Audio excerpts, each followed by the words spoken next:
নীল সাহেবদের অত্যাচারে জর্জরিত হয়ে আমাদের মায়েরা বোনেরা কেঁদে কেঁদে ছড়া বলতো, ছেলে ঘুমালো, পাড়া জোড়ালো,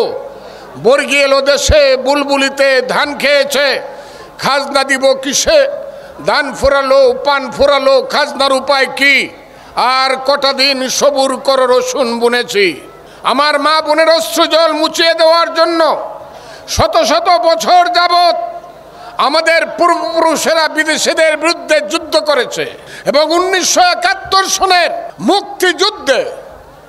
আমরা বাঙালি জাতি, 7.5 কোটি বাঙালি জাতি আমরা ঐক্যবদ্ধভাবে যুদ্ধ করে এই দেশের পূর্বাকাশে ঝলমল করে স্বাধীনতার রক্তিম সূর্য উদিত করেছি। অনেক মানুষ জীবন দিয়েছে, যৌবন দিয়েছে, 30 লক্ষ লোক, 2 লক্ষ মা বোন ইজ্জত দিয়েছে, 30 লক্ষ লোক প্রাণ হারিয়েছে, শহীদ হয়েছে, বাড়িঘর পুড়ে ছারখার হয়েছে।